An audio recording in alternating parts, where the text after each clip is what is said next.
स्वागत है आप सभी का Shashi sir official YouTube channel में।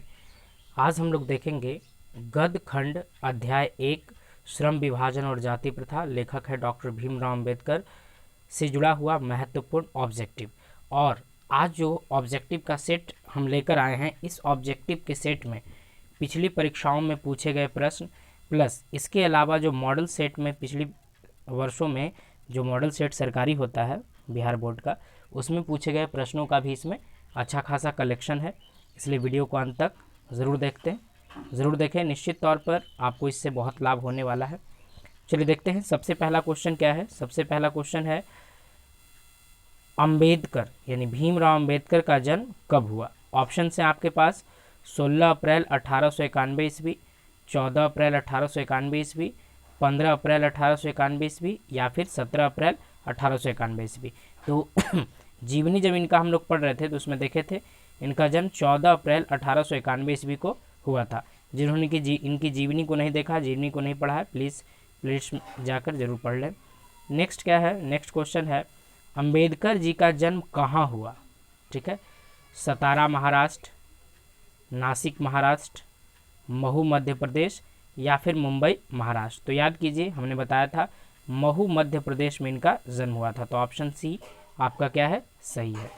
नेक्स्ट क्वेश्चन क्या कह रहा है कि the caste in India their mechanism के लेखक कौन है। तो इनकी रचनाओं के विषय में भी हम बताए थे। ऑप्शन है आपके पास महात्मा गांधी, विनोबा भावे, ज्योतिबा फुले या फिर भीमराव अंबेडकर। तो ऑप्शन डी आपका सही है, ये भीमराव अंबेडकर की ही रचना है। उनकी जीवनी में उनकी रचनाओं के विषय में भी हम बताए थे।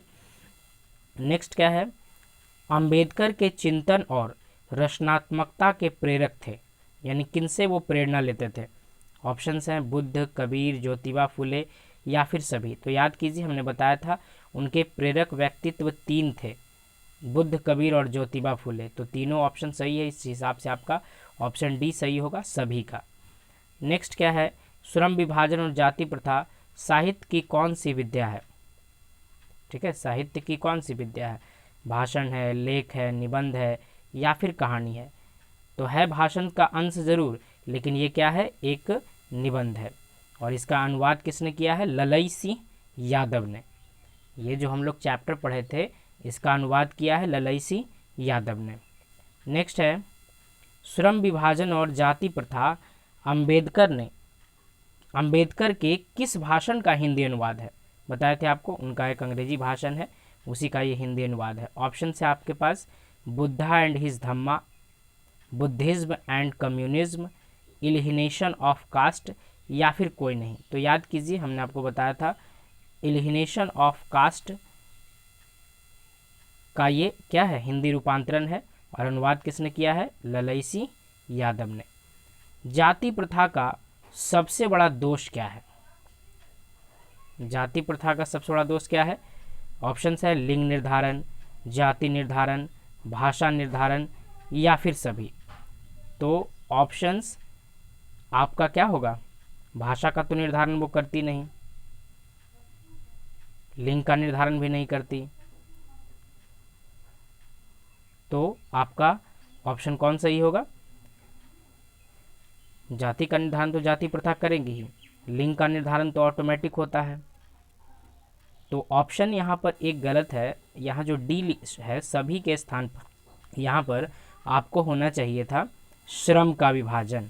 ठीक है, ये आपका छूट गया है। ऑप्शंस यहाँ एक और होना चाहिए था। जाति प्रथा का सबसे बड़ा दोष क्या है, तो यहाँ होना चाहिए था श्रम का निर्धारण, मिस्टेक से छूट गया है। चलिए कोई बात नहीं, आपको लिख दे रहे हैं।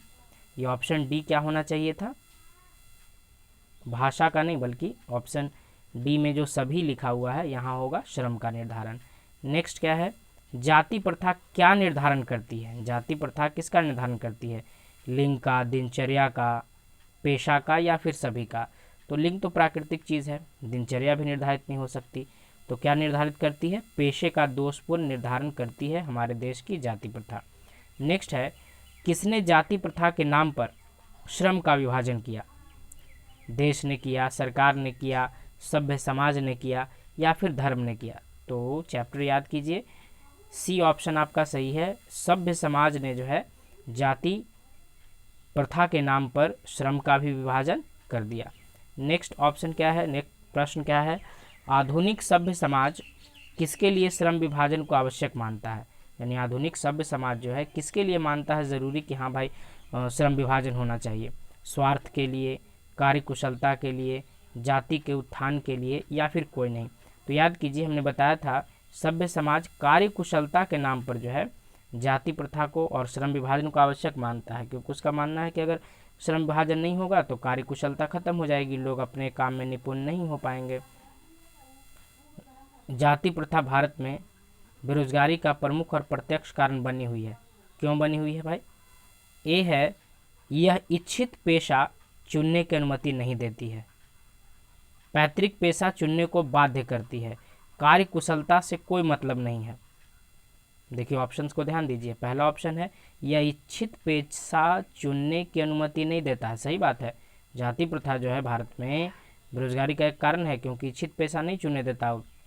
पैतृक पेशा चुनने को बात करती है, जो पैतृक है यानी माता पिता का जो पेशा है वही चुनने के लिए बात करती है। कार्यकुशलता से कोई मतलब नहीं है, सही बात है, उसको कार्यकुशलता से मतलब नहीं है कि आप किस कार्य में कुशल हैं। तो इस हिसाब से ऑप्शन तीनों सही है। तो जब तीनों सही है तो ऑप्शन डी देखिए क्या कह रहा है, सभी। तो ऑप्शन डी आपका सही होगा, सभी। नेक्स्ट क्या है, जाति प्रथा का श्रम विभाजन मनुष्य की पर निर्भर करता है। फिल इन द ब्लैंक्स है, किस पर निर्भर करता है?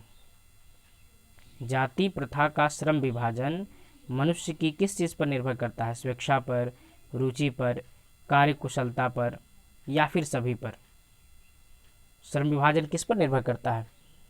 श्रम विभाजन निर्भर करता है आपके कार्यकुशलता पर, रुचि पर नहीं।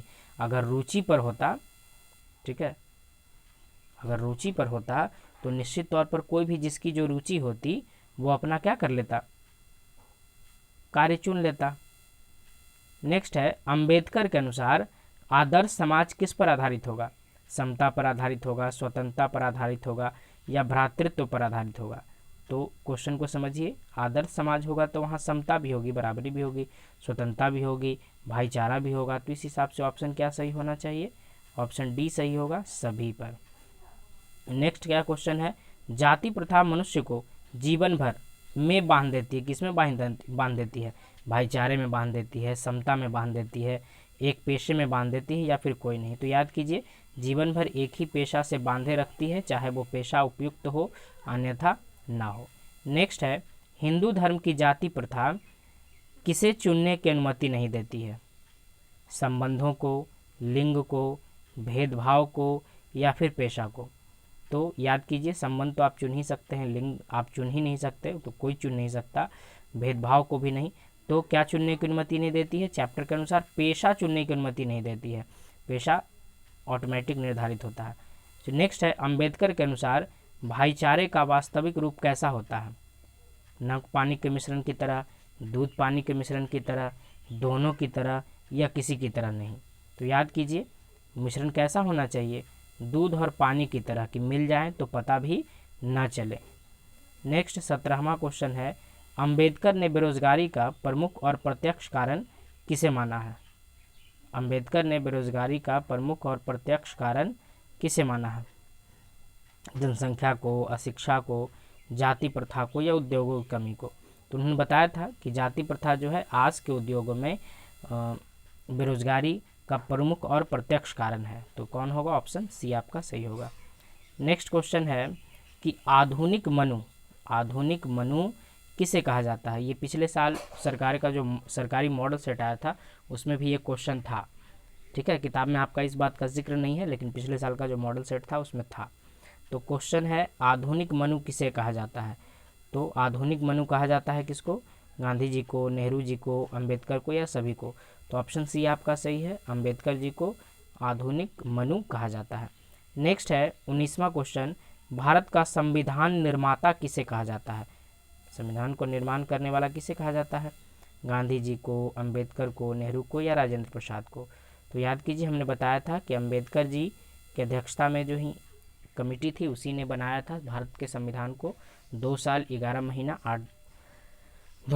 महीने लगे थे, 2 साल 11 महीना 18 दिन का कुल समय जिसमें ये बना था। तो ये वीडियो आपको कैसा लगा? लाइक, कमेंट, शेयर ज़रूर करें, और अगर चैनल पर नए हैं तो प्लीज़ चैनल को सब्सक्राइब ज़रूर कर लें। मिलते हैं नेक्स्ट वीडियो में, तब तक के लिए सबको जय हिंद।